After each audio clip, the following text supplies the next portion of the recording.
Boa tarde, pessoal. Sejam todos muito bem-vindos, muito bem-vindas ao Agile Days. Esse que é o primeiro evento voltado para metodologias ágeis, promovido pelo IGTI. Já são 13 mil inscritos, né? E juntos com os outros 13 mil inscritos que tivemos aí no Dev Summit, que foi mês passado, já são 26 mil inscritos nos dois primeiros eventos promovidos pelo IGTI em 2021. Aqui a gente vai quebrando recordes e graças à participação de vocês. Espero que tenhamos uma excelente semana, né? Porque vai ser uma semana bem intensa aí, 5 dias falando só sobre Agile. Eu vou ficar dando uma olhadinha aqui para a câmera e também para o chat, porque a gente tem uma circunstância bem diferente esse evento, pessoal. Eu estou apresentando o Agile Day 100% da minha casa, remotamente. Por quê? A gente sabe, né, que o Brasil está numa situação complicada, estamos aí com vários lockdowns, restrições de funcionamento em vários estados. Minas, que é a localização do IGTI, não é diferente. E além das restrições de funcionamento, a gente também tem restrições de circulação. Então, o que isso significa? Significa que depois de 8 horas da noite, 20 horas, a gente tem o chamado toque de recolher. Então, como nossa última sessão é às 20h30, a direção do IGTI optou por fazer esse evento remotamente, né, para a gente garantir a segurança de todos os colaboradores. Então, é a primeira vez que a gente vai fazer isso de forma remota, estamos com o time todo aí em casa, a Deluma está na casa dela, o Pedro, o Túlio, o Luciano, essa equipe toda que compõe aí, né, o Luiz, o pessoal do IGTI, que faz esse evento para vocês, estamos todos de casa. Mas não por isso o nosso evento vai ser, né, diferente, assim, vai ser um pouquinho, porque é remoto, e aí eu conto um pouco com a boa vontade de vocês e a paciência se a gente tiver alguns atropelos, porque é a primeira vez que a gente faz de forma remota. E vocês devem estar percebendo também que eu não estou com o Rodrigo, meu colega que geralmente apresenta aqui o evento comigo. A gente optou, né, em função dessa questão do evento ser remoto, por ir com apenas um apresentador, até para que a experiência de vocês não mude tanto, né? Porque às vezes para ficar trocando de uma câmera para outra, né? Nós não estamos no estúdio, que é mais fácil fazer jogo de câmeras, aqui é pelo Zoom, então a gente optou por um apresentador, mas na próxima ele está aqui conosco. Estou vendo aqui todo mundo dando boa tarde, então quer dizer que estão me ouvindo, isso é ótimo, né? Queria agradecer aqui também, né, muito especial, um agradecimento muito especial para a Isabela Fonseca, que é a coordenadora desse evento, que se esmerou para fazer um super evento para vocês, com excelentes speakers. Isabela está aqui com a gente, vai ficar em vários painéis, então já fica aqui o meu agradecimento em nome de todo o IGTI. E como eu não estou aqui para ficar falando, né, vamos falar sobre metodologias ágeis, já chamo aí o nosso primeiro speaker, de 13 horas. Ele é o João Galo, ele é da Tribe, cofundador do App Prova e Buzeiro.com. O João, pessoal, vai fazer uma palestra sobre Agile na concepção e desenvolvimento de um modelo de negócios. João, seja muito bem-vindo, espero que você esteja na sua casa, em segurança, assim como nós estamos também. Quem puder, fique em casa, se cuide e a palavra é toda sua. Boa tarde, Carolina. Boa tarde, pessoal. Primeiro, agradecer muito aí ao convite da Isabela, do IGTI. Né? A IGTI é uma casa onde, por muito tempo, eu dei aula, fico muito feliz de participar. Né? E estou aqui em casa, e isso quer dizer que, eventualmente, pode aparecer uma criança, um cachorro ou algo do tipo, nessas circunstâncias aí, desse trabalho de casa. Né? Mas a gente tentou organizar aqui para fazer a melhor experiência para vocês.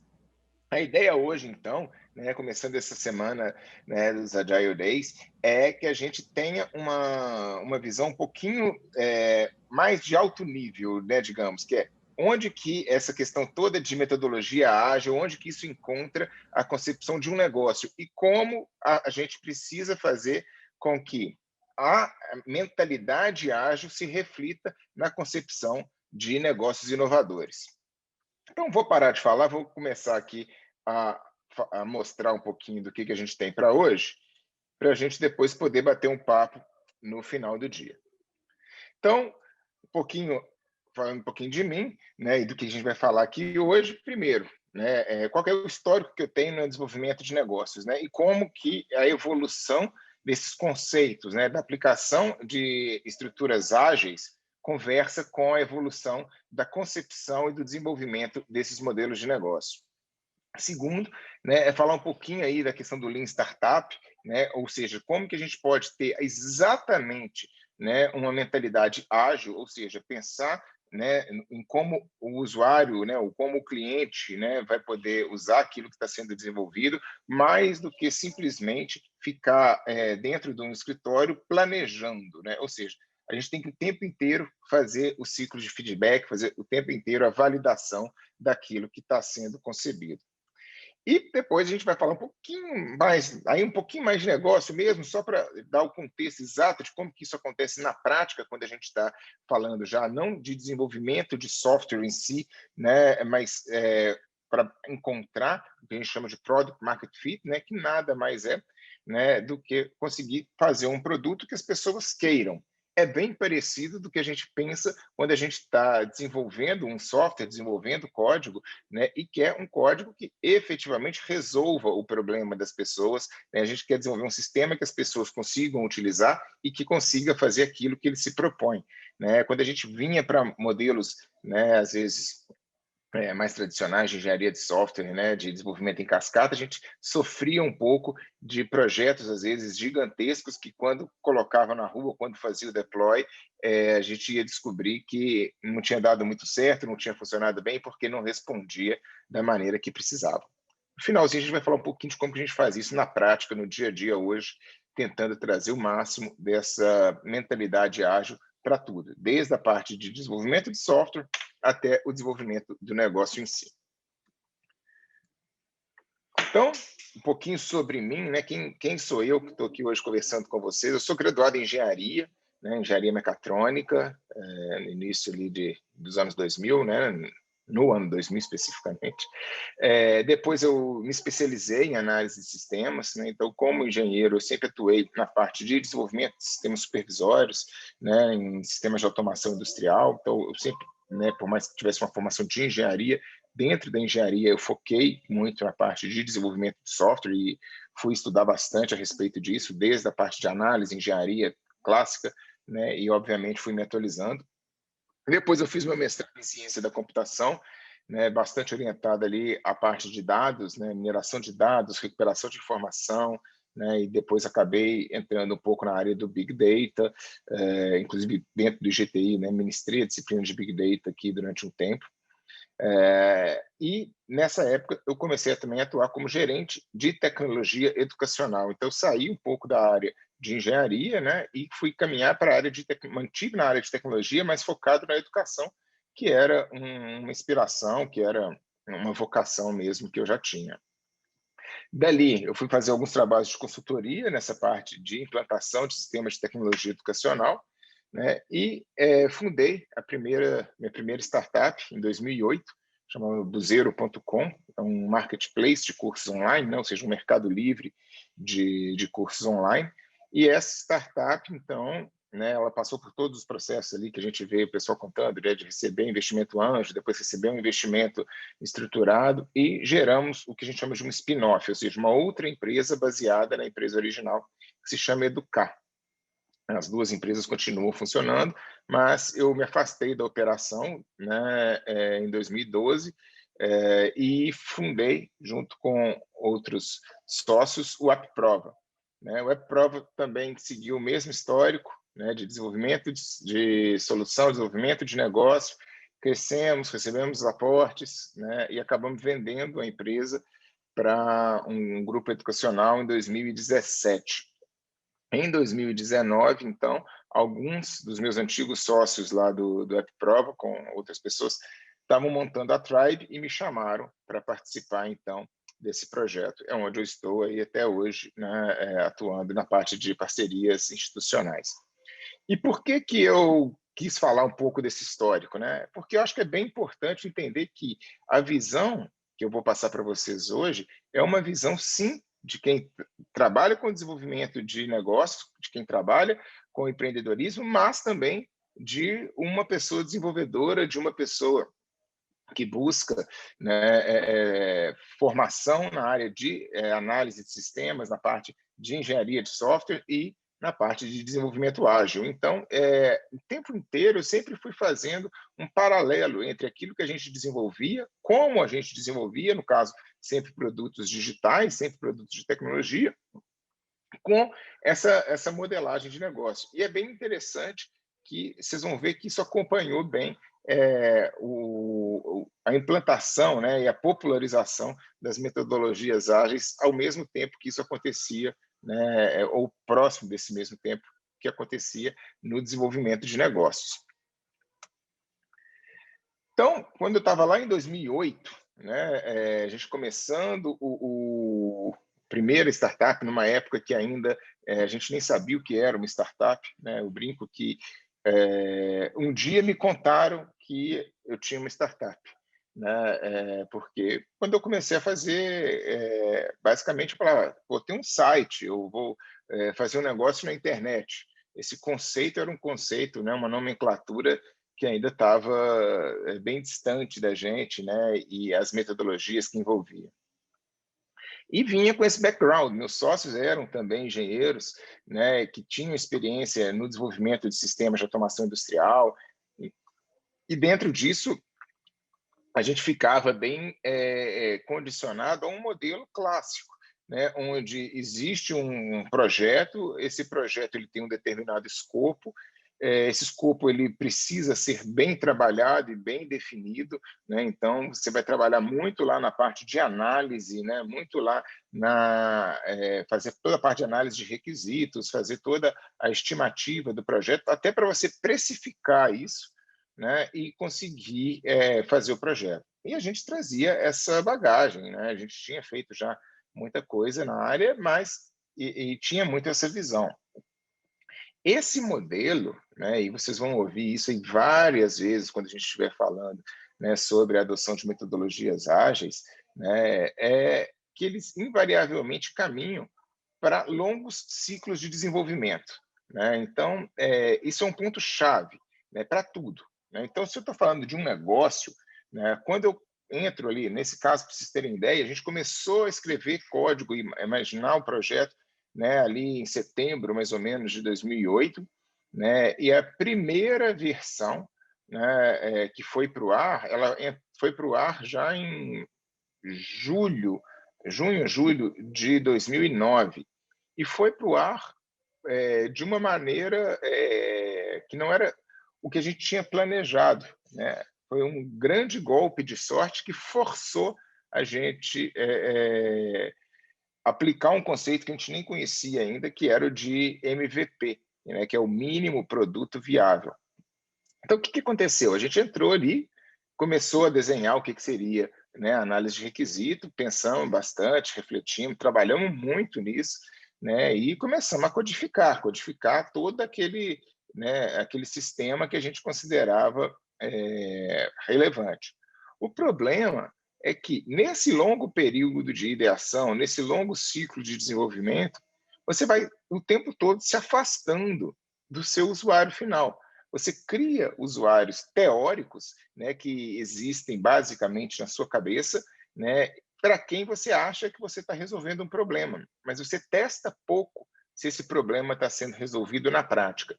E muitas vezes, pequenos detalhes operacionais podem ser definidores do sucesso ou do fracasso daquela iniciativa, né? E aqui a gente correu bastante esse risco, né? O que foi talvez um grande golpe de sorte? E aí a gente tem que ter humildade para entender que às vezes as coisas acontecem por sorte, às vezes elas acontecem por algo que a gente não planejou, algo, uma oportunidade que apareceu sem que a gente tivesse realmente uma grande interferência ali dentro daquele negócio. E o que aconteceu? A gente conheceu uma pessoa que era uma grande produtora de conteúdos, né, de cursos, e que tinha relativamente pouca penetração na parte de venda online. E a gente fez uma parceria onde a gente passou a vender os conteúdos dessa produtora. E isso permitiu que a gente não tivesse que preocupar com uma parte importante do nosso sistema, que era o ambiente de aprendizagem em si, né? A gente pôde focar exclusivamente no desenvolvimento da parte da frente de loja, né, do nosso sistema, né? E na época existiam poucas soluções prontas, hoje isso já está bem mais fácil, mas na época era realmente bem poucas que existiam no mercado, para testar ali uma série de hipóteses que a gente tinha sobre como que aquele modelo de negócio poderia ser viável. E, de cara, a gente teve um teste que foi super relevante, né? Eu vou contar um pouquinho essa história para vocês, que vai explicar mais ou menos como que funcionava o modelo de negócio do Buzeiro. Então, tinha uma pessoa que tinha algum determinado conhecimento e tinha muitas pessoas que gostariam de aprender aquilo que aquela pessoa tem para ensinar. No modelo de negócios original que a gente desenhou, no qual tudo que a gente estava fazendo era baseado, ou seja, se esse modelo de negócio fosse furado, a gente teria já em 2009, quando a gente fez um lançamento incompleto, passado quase um ano trabalhando, sem que aquilo, tudo pelo que a gente trabalhava, fizesse algum sentido real. A nossa plataforma era uma plataforma intermediária que fazia com que as pessoas pagassem aquele professor, então as pessoas iam lá e compravam um curso, e, em contrapartida, aquelas pessoas recebiam o conhecimento daquela pessoa. Bem tranquilo para vocês, né? Quando você olha para isso, você diz, beleza, é assim mesmo que funciona. Só que eu estou falando, gente, de 2009. Não sei se vocês lembram, né, mas reportagem na televisão era: não passe o seu cartão de crédito em lojas que você não conhece, cuidado com fraudes na internet, né? E a gente era uma marca completamente desconhecida. Como fazer as pessoas conseguirem, né, terem coragem de fazer esse pagamento? Em geral, era fazendo pagamento por boleto, porque, na pior das hipóteses, a pessoa perdia o dinheiro do boleto, não corria o risco de roubarem o cartão de crédito dela e ainda fazerem uma limpa. O que aconteceu? Foi uma falha épica, né? Ou seja, quando as pessoas começavam a utilizar a nossa plataforma, a conta, né, que a gente tinha que fazer básica, a primeira conta, né, era o seguinte: para cada real que eu gastava para anunciar um curso, eu tinha que fazer mais reais, né? Então, se eu pusesse R$ 1 no anúncio, o que o curso me dava de dinheiro tinha que valer mais de R$ 1, senão eu perdia. Nessa época, a gente tinha, para cada real que a gente colocava no curso, a gente conseguia fazer mais ou menos cerca de 40 centavos. Eu ainda tinha que pagar servidor, pagar as pessoas. Então, assim, obviamente, eu tinha uma coisa que ia drenar todo o recurso que a gente tinha, não tinha a menor chance de dar certo. E isso tem tudo a ver com o modelo de negócio. E aí, por que eu falo que é uma sorte? Porque quando a gente testou isso, a gente conseguiu isolar outros problemas, porque a gente já sabia da adesão que as pessoas tinham quando compravam o curso daquele autor, né, daquele produtor. A gente já sabia como que aquilo funcionava na prática e conseguiu isolar a hipótese, então, que era o da venda, né, para poder validar. E o mais legal é que a gente pôde fazer uma coisa que a gente chama de pivô, né? Ou seja, a gente pôde adaptar, que é o que a gente tem que fazer também quando você está numa sprint, né? E você faz a entrega e vai fazer a review depois, né? E vai fazer as lições aprendidas e etc. E você vai ter o feedback das pessoas ali que efetivamente utilizam aquele código. E você vai poder ver que, de repente, uma abordagem que você fez não funcionou bem, que um tempo de resposta não está adequado, que uma interface não foi bem concebida e que aquilo precisa voltar e ser refeito. Que não adianta você lançar o produto com aquele pedaço dali inadequado. Bom, a gente fez, então, um pivô, né? O pivô, ele é basicamente isso, uma mudança significativa no modelo de negócio ou no produto. Né? Você pode fazer vários tipos de pivô, né? Até mesmo, por exemplo, definir um outro segmento de clientes para o qual você quer, com o qual você quer se relacionar. Mas nesse pivô, então, o que mudou, gente? Vejam bem, eu continuo tendo uma pessoa que tem o conhecimento, eu continuo tendo um grupo de pessoas que quer aprender, eu continuo tendo a plataforma. O que muda? Que primeiro a pessoa oferece parte do curso. Então, a gente criou uma regra que as pessoas teriam acesso a até 50% do curso antes de pagar. E o que a gente descobriu? Que isso fazia com que essas pessoas tivessem mais coragem de clicarem e se matricularem no curso. O que mais que a gente descobriu? Que a gente criou, né, respeitando a legislação, né, um mecanismo que a pessoa pode devolver aquele curso em até 7 dias, caso ela não se interesse. E um terceiro ponto, né, que é super importante, não sei o quão familiarizados vocês estão com o sistema de pagamento de boleto, mas normalmente, quando você paga um boleto, ele é compensado no próximo dia útil. Isso quer dizer que, se você pagar um boleto na sexta-feira, depois do horário do expediente bancário, esse boleto só vai ser compensado na terça. E aí você imagina uma pessoa que comprou o curso porque queria fazer um curso no fim de semana, pagou o boleto e não consegue acessar até terça-feira. Então, ela acabava desistindo do curso, né? O que a gente conseguiu fazer, então? Que o pagamento acontecesse depois. Vocês viram que foi uma mudança relativamente pequena, mas de grande impacto no modelo de negócio, ou seja, na forma como aquele negócio funciona, né?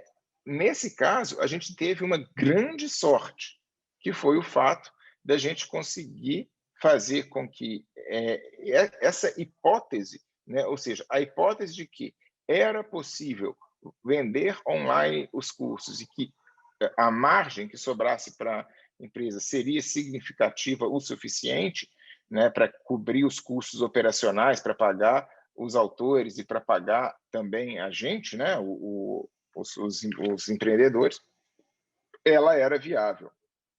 Quando a gente faz isso, pessoal, a gente consegue ter uma visão muito mais ampla do negócio. Então, se vocês fizerem uma conexão com o mundo ágil, é disso que nós estamos falando, né? É quando você tem uma sprint, ele tem uma entrega de valor no fim daquela sprint, você tem condições de vir aqui e corrigir isso na próxima sprint, se isso não tiver certo.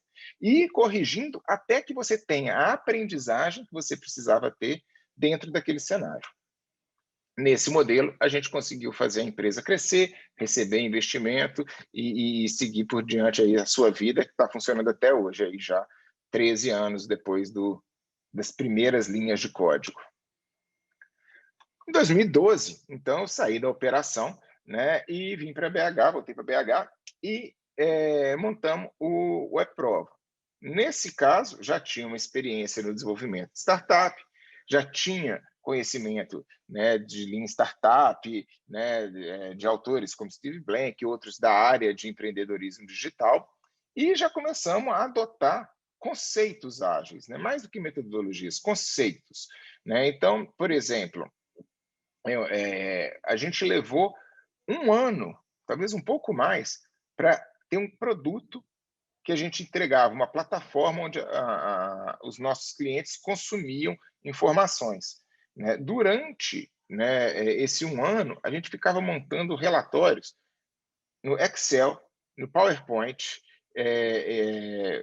até podcast quase a gente quis fazer para entregar o conteúdo. A gente estava testando os nossos clientes. Então, a gente entregava para eles, pegava feedback, voltava, melhorava. Por quê? Porque na hora que a gente foi conceber realmente o produto que ia ser entregue para eles, então, quando a gente foi desenvolver a plataforma e codificar aquela plataforma, a gente já tinha condição de fazer isso de forma muito mais robusta, né? De uma forma muito mais testada. Isso fazia com que as horas de desenvolvedores que eu precisava pagar, eu precisasse gastar menos horas, especialmente num contexto onde a gente usava um time de desenvolvimento externo. Então, toda vez que eu precisava de algum desenvolvimento, eu já tinha que levar aquele escopo meio fechado. Era difícil eu fazer a contratação do time de desenvolvimento para validar, para testar, né? Eu precisava, até para receber o orçamento, eu precisava de fazer um escopo e definir isso bem. E isso impactava muito, muito o nosso dia a dia. Depois a gente caminhou para a internalização desses times de desenvolvimento e tal, e conseguiu implantar modelagens mais ágeis na prática. Mas nessa época, então, a gente tinha muita dificuldade com isso. Só que tinha uma parte do nosso produto, que era a parte que os estudantes utilizavam, que essa não tinha jeito. A gente tinha que ir lá, escrever um escopo, testar e arriscar tudo. E nisso a gente passou vários perrengues, né? Desde usabilidade que não estava adequada, né, até funcionalidades, né? Vocês imaginam uma startup começando ali com pouco recurso. A gente pegou, pô, todo um financiamento que a gente tinha aí de uma linha de crédito para implementar uma funcionalidade que a gente achava super relevante, que era de fazer desafios, né? Era tipo aqueles song pop, não sei se você se lembra, Draw Something, que existia ali, né, por 2012, 2013, era uma febre aí nos celulares, né? Era uma coisa assim, só que com conteúdos do Enem. E a gente achou que aquela ideia era maravilhosa, e a gente até fez alguns testes com alguns grupos focais. Só que na hora que a gente colocou isso para rodar, colocamos a funcionalidade no ar, ninguém usava. E a gente achava que as pessoas não usavam porque elas não entendiam. E aí a gente gastava mais energia ainda e recursos para explicar para as pessoas que existia aquela funcionalidade. Até um dia que a gente assumiu que as pessoas não usavam porque elas simplesmente não queriam. E a pior coisa que pode acontecer quando você está desenvolvendo um negócio é você criar um negócio que seja excelente, um produto sensacional, perfeito, mas que ninguém quer usar. Então, quando você consegue fazer com que esses lançamentos sigam o conceito de MVP, né, ou seja, o conceito de mínimo produto viável, aquele que envolve o menor esforço possível para que você consiga validar uma hipótese, você ganha muito em robustez. A mesma coisa eu falo na parte de desenvolvimento de software. Quando você consegue fazer esse desenvolvimento testando com a outra ponta, né, etapa a etapa, módulo a módulo, valor a valor que você está acrescentando, você ganha robustez, você ganha, né, a capacidade de acreditar que você está indo para o caminho certo. E aquilo que você desenvolve não é mais simplesmente aquele seu conceito original, né, mas sim aquele conceito original validado pelos usuários reais, e não simplesmente pelo seu amigo, pelo seu vizinho, né, pela namorada, namorado, marido, filho, ou o que for. Isso era bastante difícil para a gente nessa época, quando a gente tinha que fazer essas definições de escopos completos. Mas mesmo assim, hoje, né, e é muito fácil você fazer análises pós-mortem, eu diria que existem, mesmo dentro desses cenários de escopos completos, possibilidades de você definir melhor escopos de validação de hipótese, escopos mais enxutos, escopos que testem um valor isolado e depois você desenvolver isso fase a fase. A gente vê as grandes empresas, né, as empresas mais inovadoras fazendo isso o tempo inteiro, né? Então lança aquela funcionalidade, lança meio que em beta ali ou algo do tipo, restringe o público que pode usar no começo, isso até gera ali um certo interesse especial, né? E as pessoas muitas vezes se tornam até mais suscetíveis, né, a tolerarem erros, né? A pessoa se sente ali numa figura privilegiada porque está acessando no momento inicial e meio que sabendo que podem ter ali algumas questões a serem melhoradas e desenvolvidas. Quanto mais a gente vê as empresas sendo leves, sendo ágeis nesse sentido, mais vocês verem essas empresas ganhando escala, ganhando adesão de usuários. Por quê? Porque os usuários vão usar algo que eles meio que definiram o que é. Eles não foram empurrados, né? Não é uma produção empurrada, é puxada pelo próprio uso do usuário. Aqui, já implantando vários pivôs e vários ajustes o tempo inteiro, né? Buscando engajamento, então, desde direcionar conteúdos e direcionar o desenvolvimento ao público. A gente chegou a fazer um pivô de público, né? Um pivô, né, do segmento de cliente, onde originalmente a gente imaginava que a gente tinha que atender um determinado público como principal, e depois a gente enxergou que não, que o professor era a pessoa ideal, né, para a gente atingir, e isso mudou completamente, né, a percepção do produto no mercado, a escala, a facilidade de venda, etc. Então, falando um pouquinho aí dos conceitos, né, que eu vim falando, o que é esse tal desse Lean Startup?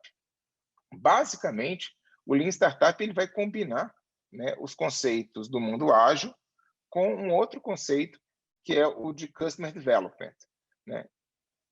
Dentro do ágil, a gente vai testar o produto com o usuário constantemente para garantir que ele funciona, né? Que ele faz aquilo que ele deveria fazer né, de verdade, né, que não houve nenhuma interpretação incorreta no meio do caminho ou alguma falha de implementação. No Lean Startup, a gente vai testar o produto com o mercado, ou seja, a gente quer ver se realmente as pessoas estão dispostas a comprar aquele produto, se elas vão usar aquilo, se elas estão dispostas a pagar por aquilo. Então, quando você pensa, né, no modelo, né, no modelo em cascata, né, primeiro você ia lá para dentro do escritório, fazia 1 ano de projeto, né, para depois testar aquilo. Quando você pensa no ágil, né, você tem já o direcionamento, né, você vai montar ali a sua sprint com uma determinada entrega de valor que você busca, mas você vai necessariamente testar isso lá na ponta depois. Você vai retroalimentar o seu desenvolvimento a partir desses testes. Então, o seu teste com o usuário vai ser o que vai determinar o seu desenvolvimento. E quando você fala do Lean Startup, né, é aquela história, você não quer construir um produto sensacional que ninguém deseja. Né? Vamos testá-lo desde o começo, investindo o mínimo, até porque, no limite, no pior cenário, seja eu desistir daquele produto, tendo gasto o mínimo de recurso possível.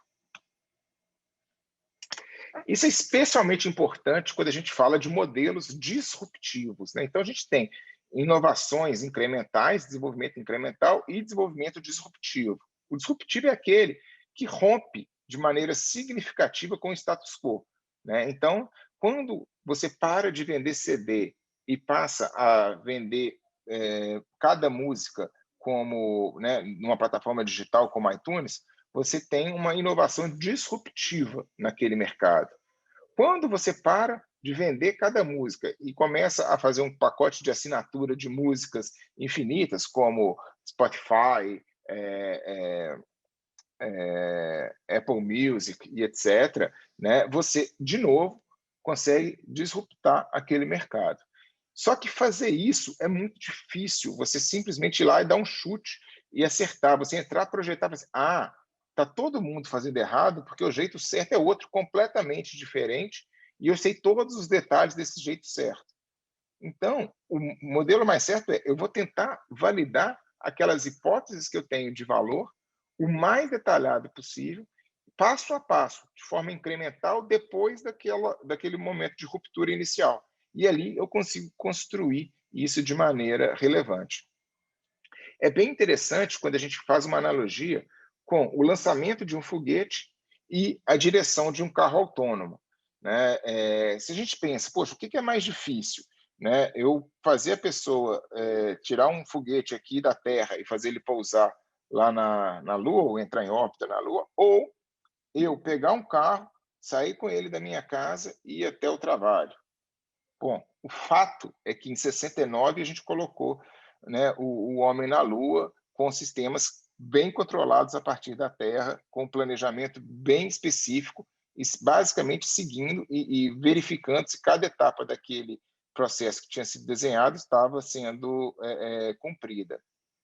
Agora, em 2020, 2021, é que a gente está começando a ver aí os carros autônomos realmente conseguindo trafegar na rua, né, de maneira segura, sem atropelar, sem bater, né, de forma eficiente. Isso quer dizer que um ambiente ele é de muito mais incerteza do que o outro. Então, quando você vai lançar o foguete, você entra, faz todos os cálculos e você sabe que ele vai sair com uma inclinação X, que a Terra atrai ele de um jeito específico, que vai ter que ser um dia de céu azul. Você já desenhou todas as variáveis possíveis e consegue monitorar essas variáveis de maneira muito eficiente.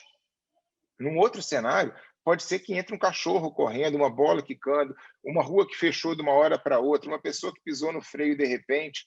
Então, a quantidade de variáveis que precisam ser monitoradas explode. E a capacidade de decisões ela precisa ser retroalimentada constantemente dentro desse sistema para que ele seja reajustado. É isso que a gente fala. Né? Quando você tem que fazer, às vezes, um processo que já é bem definido, bem dominado, você consegue sim fazer um desenho mais em cascata e colocá-lo ali. Quando você precisa inovar, que você precisa trazer né, novos conceitos para serem validados, invariavelmente você tem que fazer um ciclo de feedback constante para poder validar esse desenvolvimento. E aí entra o conceito da startup enxuta, do Eric Ries. Ele lança esse livro em 2011, né, e ele traz uma série de conceitos importantes. Né? Então, ele vai trazendo um pouco da questão toda de design thinking, que eu poderia gastar aqui uma palestra inteira ou um curso inteiro para falar só disso. Mas, basicamente, né, você tem que achar onde que existe a empatia, onde você consegue se colocar no lugar daquela pessoa que vai usar o produto. E entender o contexto dessa pessoa. Entendendo o contexto dessa pessoa, você vai conseguir ver o que ela realmente precisa, o que é valor para ela a partir do ponto de vista dela e desenvolver, idear uma solução que possa resolver o problema dela. Quando você desenvolve essa solução, muito mais do que fazer a melhor solução, né, que vai ser definitiva e vai ficar anos e anos sendo utilizada, você vai fazer protótipos para você aprender com o uso da pessoa, aprender com o não uso, aprender com as dúvidas e a partir desse aprendizado que você vai tendo dentro desses protótipos, você pode lançar suas primeiras versões para testar. Então, você vai ver as pessoas pegando naquilo e utilizando aquilo de verdade. Né? No final disso, o que você vai fazer? O ciclo de feedback. Você vai voltar lá para o começo e fazer isso tantas vezes quantas forem necessárias, até que a capacidade de aprendizagem tenha diminuído, a confiabilidade daquilo tenha crescido muito e você possa, aí sim, preocupar numa escala de venda, muito mais do que em ficar desenvolvendo novas soluções. Isso tudo fica bem claro quando a gente pensa aqui nesses ciclos aqui que o Steve Blank desenhou. Então, quando você está fazendo o que a gente chama de Customer Discovery e Customer Validation, você vai desenhar propostas e vai testar essas propostas contra um mercado real. E isso vai permitir que você vá ajustando o seu modelo de negócio. E você vai fazendo isso N vezes, N vezes. Por isso que é muito mais importante para quem está nesse momento, né, utilizar esse conceito o tempo todo de ir e voltar, igualzinho a gente tem que fazer, cada sprint. Né, é como se você fizesse vários lançamentos por sprints ali de novas propostas de valor para as pessoas e acompanhasse como que elas se comportam. Quanto mais você consegue fazer isso e quanto mais você consegue aprender com isso, mais você consegue ter um produto, né, e um modelo de negócio que seja sólido o suficiente para aí você conseguir buscar escala de venda, de execução, né, e tornar essa empresa numa grande empresa. Então, pessoal, é bem importante vocês pensarem assim, quanto que, para todo esse ambiente, esse ecossistema de startup, o quanto o desenvolvimento ágil ele é mais adequado do que um modelo onde você fica especificando, cheio de gráficos gigantes do desenvolvimento ali, e onde você não se preocupa efetivamente com essa aprendizagem. Por isso eu falo que o conceito de desenvolvimento ágil ele casa perfeitamente com o timing do surgimento das startups. Né? É exatamente ali onde você vai ver que as pessoas conseguem fazer esse feedback constante para poderem aprender. E tudo se resume a isso. Se tiver uma coisa, né, que eu poderia dizer para você, construir, medir, aprender. E repita, e repita, e repita, e repita exaustivamente, tanto em negócios quanto no desenvolvimento de software. É fundamental você olhar na ponta e ver o quanto aquilo está aderente a quem vai efetivamente utilizar ou não utilizar. Né? Na minha experiência de vida, eu já vi várias vezes projetos caros, né, que envolveram ali várias pessoas e pessoas super capazes, simplesmente na hora de irem para o mercado, na hora de serem entregues, né, depois de terem sido feitos aí N etapas de desenvolvimento, na hora das pessoas utilizarem, as pessoas simplesmente abandonarem aquilo e voltarem lá para uma planilha, para um documento de Word ou para um caderninho de anotações. Por quê? porque o produto que foi entregue não conseguia cumprir aquilo que as pessoas efetivamente necessitavam, né? Desde hábitos de uso do dia a dia até funcionalidade score. Né? Isso a gente vê claramente acontecendo, né, quando você colocava no ar um projeto e esse projeto simplesmente, né, precisava de um caderninho ali do lado do usuário final. Por quê? Porque quando foram feitas todas aquelas entrevistas de análise de requisito, a pessoa não falou que ela precisava daquilo ou que ela utilizava aquilo daquela forma. Só que na hora que ela foi utilizar aquilo na prática, a solução, ela faltava aquele tipo de recurso que ela teve que fazer ali uma gambiarra no final para conseguir utilizar ou simplesmente abandonar. Vocês vão, quem tiver curiosidade, né, de estudar um pouquinho sobre modelo de negócio, invariavelmente vai chegar nisso aqui, que é o Business Model Canvas. E basicamente aqui, né, você vai entender que o seu negócio ele vai ser o que você propõe, né, essa proposta de valor para um grupo de clientes com quem você se relaciona de alguma maneira e utiliza um determinado canal para entregar o seu produto, que para poder ter essa proposta de valor, você precisa ter parcerias-chave, atividades-chave e recursos. Isso vai ter um determinado custo e vai gerar uma receita. Aqui nesses blocos tem tudo que precisa. No fim das contas, você tem que ver se a receita é suficiente para poder bancar isso tudo ou se ela deve ser suficiente. Né? Muitas vezes, nesse ambiente, a gente trabalha com receitas abaixo dos custos para fazer o crescimento da base de clientes. Mas aí a gente entra num outro mérito aqui que acho que não cabe a discussão nesse momento. Fundamentalmente, você vai buscar o quê, então? Entender qual que é qualquer usuário, né, que vai querer usar o seu produto, restringir eles para aqueles que realmente você está direcionando o produto. Então, eu posso falar que o meu produto ele atende a N tipos de pessoas, mas eu estou desenvolvendo ele para um público específico. E, por fim, vai definir o seu alvo, né, o seu target, ou seja, quem você realmente acredita que vai utilizar o seu produto. E é ali que você vai trabalhar desde o começo. Dentro desse conceito todo, a gente vai caminhar para a parte do que a gente chama do canvas de proposta de valor, que é ter... Opa, puxou aqui, desculpa. Que é você conseguir identificar, então, para cada tipo de usuário que você tem, qual o valor que você está criando. Né? E é isso que a gente faz hoje no nosso dia a dia aqui na Tribe. Né? Quando a gente vem para a Tribe, a gente já tinha essa experiência de desenvolvimento, né, de startups, um time de tecnologia muito experiente com desenvolvimento ágil e um time de produto absolutamente focado na validação de hipóteses. Então, tudo que a gente faz aqui hoje, o tempo inteiro, é orientado a dados, é orientado a feedback. Né? Para vocês terem ideia, todos os dias, né, que o pessoal faz o curso da Tribe, eles têm, né, um formulário de dar feedback, como foi cada momento daquele dia. Cada uma desses feedbacks são mensurados e refletem, né, em ações que a gente tem para melhorar o conteúdo, ajustar o conteúdo, ajustar os nossos sistemas, ajustar a plataforma. Buscamos ciclos curtos de ideação e validação. Né? A gente usa rotinas aqui trimestrais aqui com metas e métricas muito bem definidas, né? Onde cada pessoa, cada time tem os seus compromissos que precisa fazer essas entregas.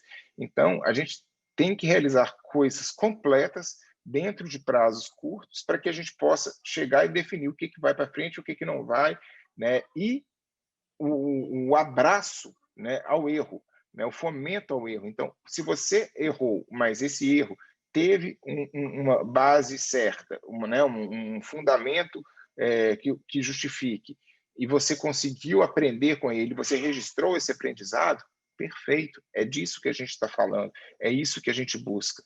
Né? O uso intensivo de métricas, como eu falei, né, e a refatoração contínua do código. Então, poxa, é uma empresa que tem pouco mais aí de 1 ano e meio, né, e que a gente reescreve o nosso código o tempo inteiro, né? Por quê? Porque a gente busca otimizar, porque a gente busca adequar melhor às necessidades das pessoas estudantes, porque a gente quer o tempo inteiro reformular o que a gente faz, porque a gente está aprendendo constantemente com isso, né? Então, a validação, o respeito pelo erro bem documentado, né, e genuíno é muito grande. Isso, obviamente, acaba caminhando para o empoderamento e autonomia de cada uma das pessoas do time. Então, isso faz com que, desde as pessoas que estão lá no desenvolvimento, até as pessoas que estão, né, tendo a parte de contato com as pessoas estudantes, quem faz contato com empresas parceiras, quem cuida de carreira, tudo, a gente sempre faz um ciclo como aquele que eu mostrei para que a gente faça isso. E aqui a gente consegue realmente trazer todos os conceitos desse mundo ágil ao máximo, não só para o desenvolvimento de software, mas para vários processos dentro da empresa. Acho que eu respeitei aqui minimamente o tempo, né? Então, eu queria agradecer aqui a vocês, deixar aberto aqui para as perguntas e dúvidas aí que tiverem também. Oi, João, você me ouve? Sim, sim. Excelente, eu já estava aqui fazendo, assim, me preparando para uma intervenção por causa do tempo, mas você foi, assim, brilhante, calculou aí muito bem, né? Fez todo o seu dever de casa aí para fazer tudo programado. Parabéns pelo conhecimento, excelente. No início aí, antes de você entrar, você comentou que tem as questões do home office, criança, cachorro e tal. Então, eu também já queria deixar aqui os meus pedidos de desculpa se algo acontecer desse tipo, porque eu não tenho criança, mas eu tenho uma cachorra que está aqui do meu lado, inclusive, me olhando neste momento. Está aqui grudada comigo. Pode acontecer, né, gente? Então, enfim, a gente tem que respeitar aí essas particularidades do home office. João, muito obrigada. Eu queria agora abrir para o pessoal participar. Já tem pergunta aqui no Q&A, já tem gente também querendo participar. Será que a gente pode... Alô?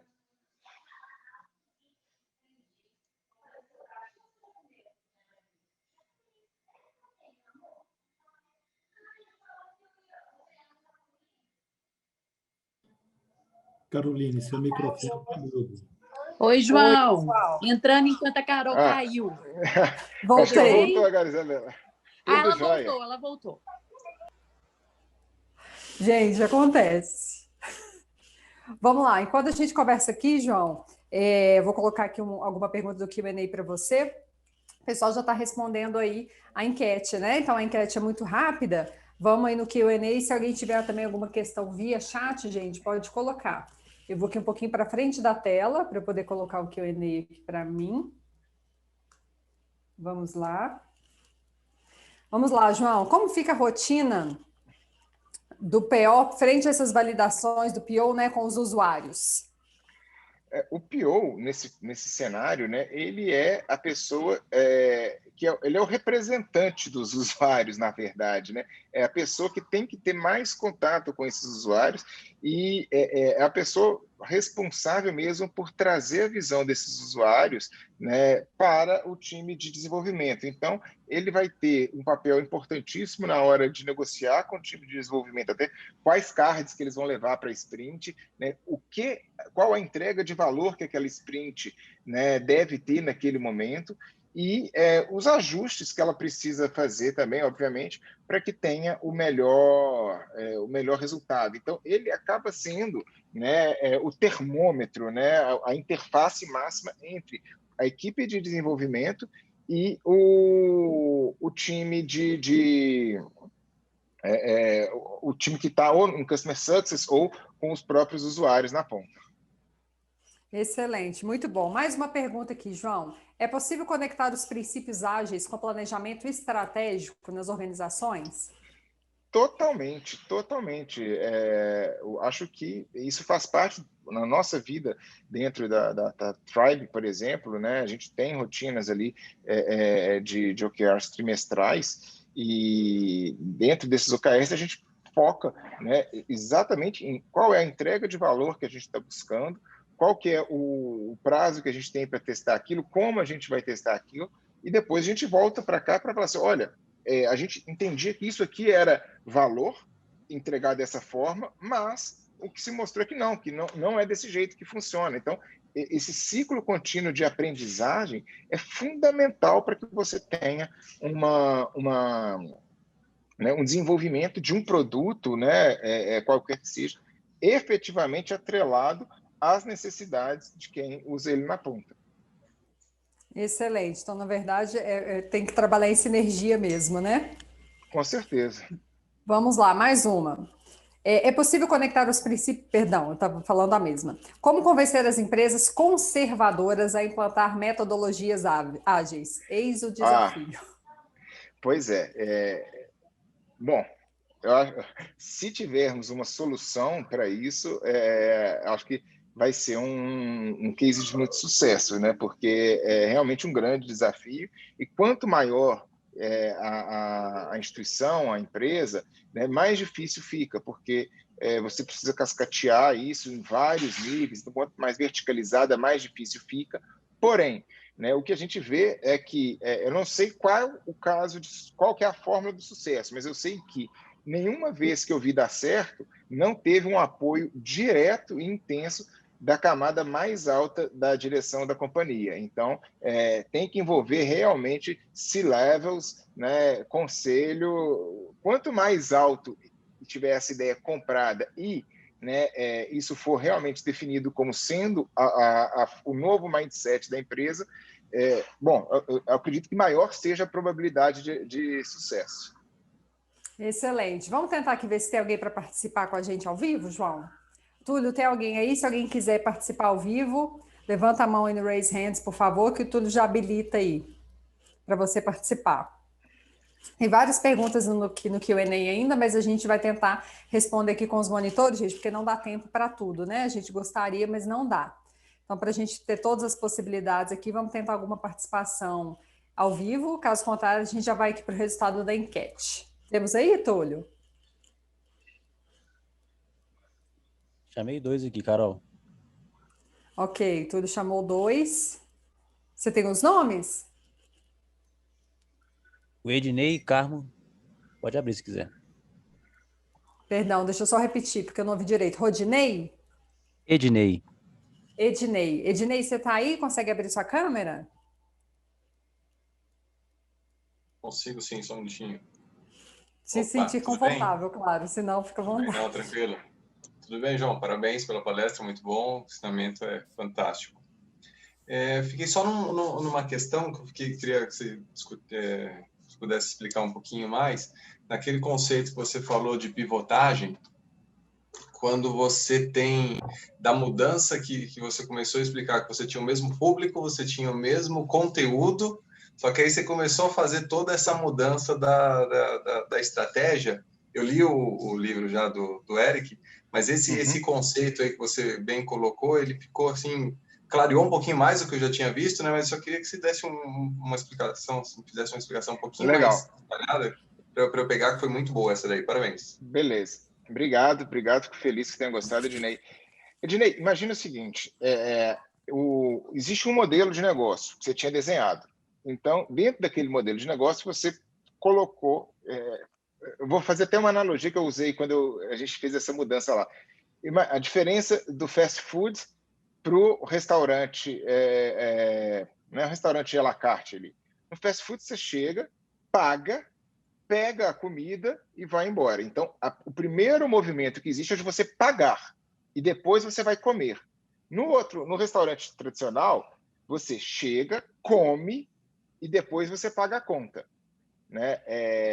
Agora, no fast food, você meio que faz isso porque você acredita que aquele sanduíche ali é bom, né? Minimamente, ou alguém te falou, você minimamente acredita que você tem uma confiança prévia que aquele produto que vai ser entregue é bom. No outro, você pode até falar assim, opa, não, essa comida está estragada, volta ela, eu não quero. Não, o seu filé está mal passado, volta lá e passa, ou está passado demais, traz ele direito. Então, você tem um maior controle ali, você tem mais segurança do que você vai comer ali no fim do dia. E era essa a experiência que as nossas pessoas tinham. Então, elas tinham receio de passar o cartão de crédito na nossa empresa, porque elas tinham que pagar antes. A partir do momento que elas tinham consumido o nosso conteúdo e tinham visto, opa, peraí, É uma empresa séria, tem um conteúdo sério, não é um charlatão, não é um golpe de internet. Agora eu me sinto à vontade para ir lá e passar o meu cartão. Então, isso dava uma mudança importante. E isso mudava o nosso modelo de negócio. Por isso, a gente considera isso um pivô. Né? Se fosse simplesmente eu falar assim, não, eu vou fazer um ajustezinho aqui, eu vou dar 10% de desconto para todo mundo. Tudo igual, mas vai ser um pouquinho mais barato, que eu acho que resolve. Aí eu não diria que é um pivô, não. Eu diria que é simplesmente um ajuste, né, que faz parte do ciclo de feedback. Então, quando você tem algo que é muito impactante no produto ou no modelo de negócio, eu classificaria como um pivô. Mas, assim, é difícil você falar assim, certo ou errado. Né? Você vai ter, obviamente, sempre uma zona cinzenta ali, né, e que importa menos. Né? O que importa é que você faça mudança. Eu vejo isso também hoje com essa nova realidade que estamos, né? Que se muitas das empresas hoje não pivotarem, elas vão quebrar, né? Claro, sem dúvida. Até mesmo na questão do trabalho remoto. Sim. Várias empresas com quais eu conversava há 1 ano e meio atrás que falavam assim, esse negócio aí de mesmo modelos híbridos é muito bom, mas para nós não funciona. E de repente, ou funciona ou acabou, não tem mais o que fazer. Exato. Tá joia. Obrigado. Excelente. Obrigada, Ednei. Agradeço. Obrigada pela participação. João, vamos aqui, enquete, resultado? Vou pedir o pessoal colocar aqui na tela para mim, que aí eu já não consigo operar. Vamos lá. Quando se fala de lançamento de produtos disruptivos, o ideal é fazer um lançamento com o menor esforço possível para validar os interesses dos clientes, 71%, fazer um planejamento detalhado e bem especificado para só então lançá-lo, 28%, e com 1% aí a gente tem lançado o produto sem planejamento, torcer para que o público goste. Aí faltou só um amém aí no final, né? É tipo isso, né? Aqui a gente vê, né, muito uma dúvida que existe, e a gente tem essa coisa muito forte do modelo de cascata. A gente aprendeu a pensar como cascata desde a infância, sempre nos cobraram planejamento, só que esse planejamento ele foi se mostrando muitas vezes falacioso. Né? As pessoas tinham uma ilusão de um planejamento que era possível a partir de uma premissa que elas tinham domínio do contexto. O planejamento, eu não estou falando que ele não é importante, só que ele tem limites. Então, quando você vai falar de modelos disruptivos, ou seja, modelos que têm uma grande carga de incerteza, essa grande carga de incerteza é tão grande que as premissas do seu planejamento começam a ficar muito arriscadas. Então, o que você tem que fazer? Reduzir ao máximo essas premissas, fazendo o menor lançamento possível, gastando o menor esforço que dê para você gastar para validar aquela premissa e criar um processo de validação de premissas. E, a partir dali, você vai construindo o seu negócio.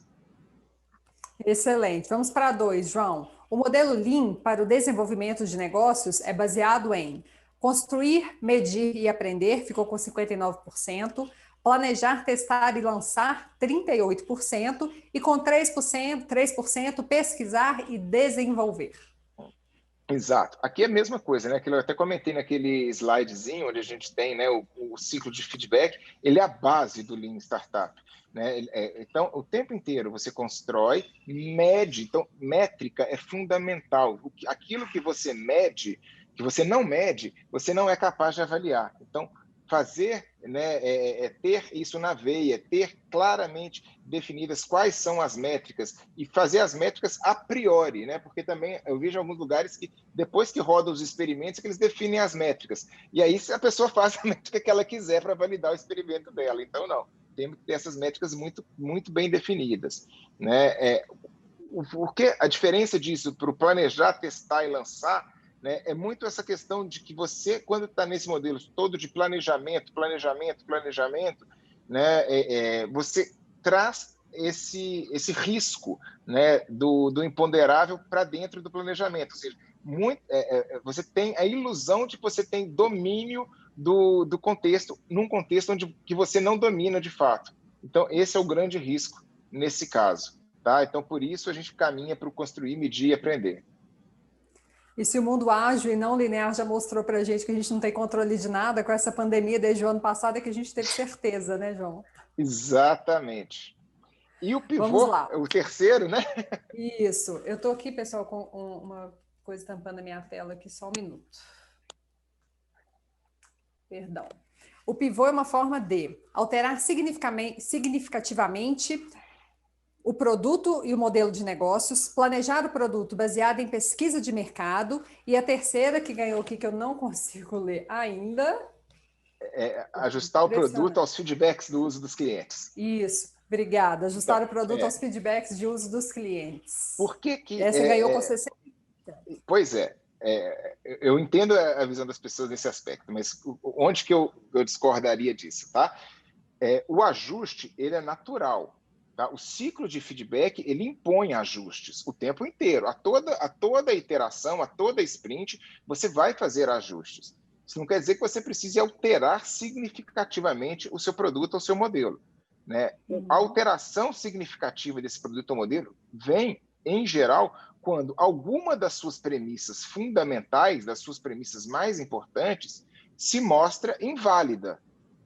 Então, voltando lá naquele conceito, num conceito que eu acreditava que as pessoas estariam dispostas a chegar a pagar para usar, e eu descubro que elas não estão dispostas a fazer isso, que elas precisam chegar, usar para depois pagar, ali sim eu tenho uma quebra do meu modelo de negócio. Então, ali sim eu tive um pivô. Agora, eu descobri que o botão verde posicionado em cima da tela responde melhor do que o botão azul posicionado no fim da tela. Isso não, isso é só um ajuste, isso não é um pivô. Então, o pivô, na verdade, ele é alterar de maneira relevante o seu modelo de negócio ou o seu produto. Então, seria número 1, alterar significativamente o produto ou o modelo de negócios. Exatamente. Excelente, essa é a famosa pegadinha, pessoal. João, 2:02 para respeitar o nosso horário. Muito obrigada pela sua participação, o pessoal gostou muito. Queria registrar aqui que nesse momento, pessoal, temos 1.500 pessoas ao vivo. Muito bem, parabéns. Eventos de GTI, normalmente a gente começa as sessões com 900, então 1.500, você vê que o pessoal da Agile realmente está forte aqui. E uma característica que chamou muita atenção nossa ao longo da organização do evento é que pessoas não ligadas à tecnologia da informação diretamente estão participando deste evento, né? Prova de que o Agile veio aí para ficar e que não é realmente só para a turma do TI. Então, parabéns, muito obrigada. 1.500 pessoas ao vivo. Parabéns para vocês. Pessoal que quiser continuar aí um papo, alguma coisa, pode me adicionar no LinkedIn. Né? Não sou a pessoa mais rápida para responder lá, já adianto, mas assim que conseguir, eu trago as respostas. Muito obrigada, João. Um abraço, pessoal. Boa tarde, bom programa. Isso aí, pessoal. Agora que o João fechou aqui, excelente palestra dele. Convido vocês para ficar com a gente. É 1 minutinho, aquela questão de tomar uma água e voltar, que a gente vai para a segunda palestra desse primeiro dia de Agile Days. Quero continuar vendo as mesmas 1.500 pessoas aqui e se bobear até mais gente. Espera só um minutinho.